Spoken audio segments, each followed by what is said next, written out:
Καλησπέρα, θα σας δείξω ένα πολύ εύκολο και γρήγορο κολπάκι για να φτιάξετε ένα εργαλείο για να χώνετε μέσα στα λάστιχα τις θηλιές. Λοιπόν, αυτές είναι μύτες για σιλικόνη. Νομίζω έχουν 40 λεπτά η μία. Έτσι.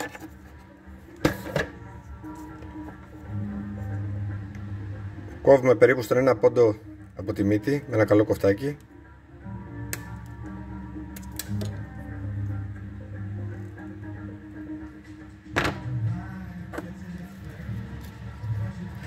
Και με την άκρη, γιατί έχει αγριέψει από το κόψιμο και θα μας δάρει το λάστιχο.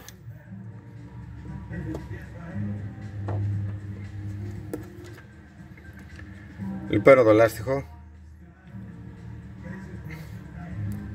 φτιάχνω ένα μείγμα από υγρόγια πιάτα, μια κουταλιά σούπας και μισή κουταλιά σούπας νερό. Λοιπόν,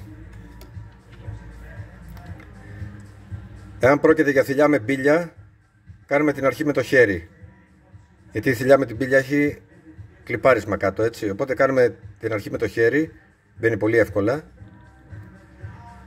και σπρώχνουμε μετά με αυτό που φτιάξαμε.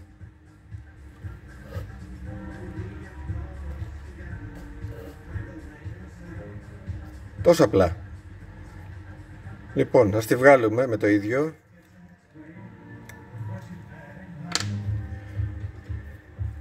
Για το κομπάκι ίσως χρειαστεί να κόψουμε λίγο πιο κάτω για να κάτσει σωστά ο κόμπος επάνω. Εγώ έχω φτιάξει δύο για να καταλάβετε, τα οποία έχουν και μια καμπύλη στη μέση. Τα έφαγα λίγο με τη λίμα και μετά τα ξανάκαψα φυσικά για να μην γδέρνει το λάστιχο. Οπότε αυτό που έχω φτιάξει εγώ είναι για τη θηλιά με τον κόμπο. Πίσω έχω βάλει και μια βίδα για να είναι οπισθόβαρο και να κάθεται καλά και να σπρώχνω κιόλας, να μην με ενοχλεί.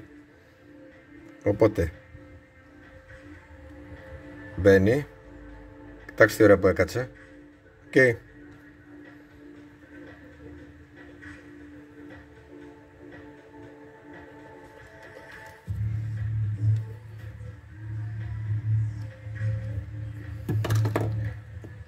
Ορίστε.